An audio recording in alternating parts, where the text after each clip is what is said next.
Good morning, students. Today I am going to explain poem Childhood by Marcus Nathan.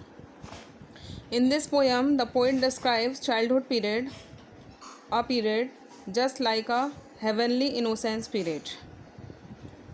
He says that the childhood period means the child is free from worldly pleasure, ego and hypocrisy. बचपन एक ऐसी अवस्था है जो कि एक स्वर्ग के समान लगती है और बचपन में बच्चा सांसारिक सुखों, घमंड और दिखावे से दूर रहता है. There are 4 stanza in this poem. See first stanza. When did my childhood go? मेरा बचपन कब चला गया? Was it the day I ceased to be 11? क्या यह वही दिन था जब मैं 11 साल का था?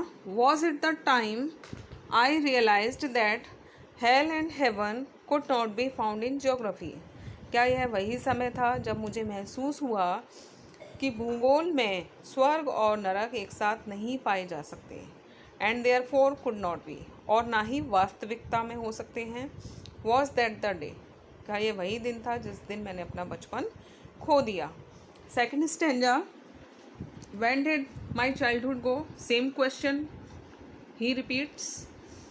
मेरा बचपन कब चला गया? Was it the time I realised that adults were not all they seemed to B?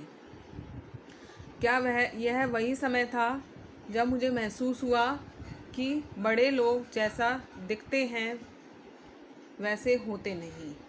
They talked of love and praised of love. वे प्यार की बातें करते हैं और प्यार के उपदेश देते हैं, but did not act so lovingly. लेकिन इतने प्रेम से कार्य नहीं करते. Was that the day? यह वही दिन था जब मैंने अपना बचपन खो दिया. Third stanza. When did my childhood go? He repeats same question in third stanza. मेरा बचपन कब चला गया? When was it when I found my mind was really mine?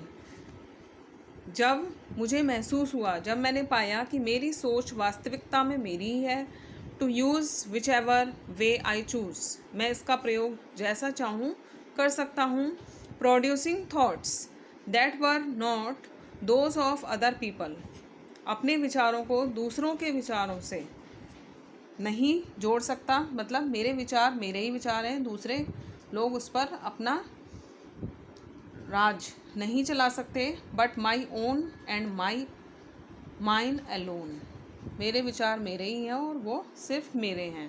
Was that the day? Fourth stanza. Where did my childhood go? मेरा बचपन कहाँ चला गया? अब यहाँ पर क्वेश्चन चेंज होता है. अभी तक आपने 3 स्टेंजा में देखा था व्हेन यूज़ हो रहा था, यहाँ पर यूज़ हो रहा है where. Where did my childhood go? मेरा बचपन कहाँ चला गया? It went to some forgotten place. क्या यह एक ऐसे स्थान पर चला गया जिसको जो भूल चुका, मतलब एक भूले भटके स्थान पर चला गया. That is hidden in an infants face. जैसे कि एक बच्चे के चेहरे पर जो मुस्कान होती है उसके पीछे कई चीज़ें छिपी होती हैं, वैसे ही मेरा बचपन भी कहीं चला गया. That's all I know. यही सारी चीज़ें हैं जो मैं जानता हूँ. In first stanza the poet realises rational thoughts. मतलब उन्हें रैशनल अपने वास्तविक विचारों के बारे में पता चलता है, मेंटल मैच्योरिटी पता चलती है, और यहाँ पर रियलिटी और स्टोरी में डिफरेंस उन्हें पता चलता है फर्स्ट स्टेंजा में. सेकंड स्टेंजा में ही टॉक्स अबाउट एडल्ट्स. वह एडल्ट्स की बात करते हैं और एडल्ट्स की हिपोक्रेसी के बारे में पता करते हैं. हिपोक्रेसी माने दिखावा. जैसे वो होते हैं वैसे वो दिखते नहीं. थर्ड स्टेंजा में वह अपनी सोच के बारे में बात करते हैं और क्या कहते हैं कि मेरी सोच मेरी ही है, और यहाँ पर उनकी सोच का विकास होता है. And in the last stanza, fourth stanza, he is trying to find out his childhood. वह अपने बचपन को खोजने की कोशिश कर रहे हैं और एंड ही इज़, और वह अपने बचपन को एक छोटे से बच्चे की मुस्कान से कंपेयर कर रहे हैं कि जैसे एक छोटे से बच्चे की मुस्कान के पीछे कई राज छिपे होते हैं, ऐसे ही कहीं मेरा बचपन भी खो गया है, लेकिन इन सब बातों के बारे में तो मैं जानता हूँ। Poem is completed. Thank you, student.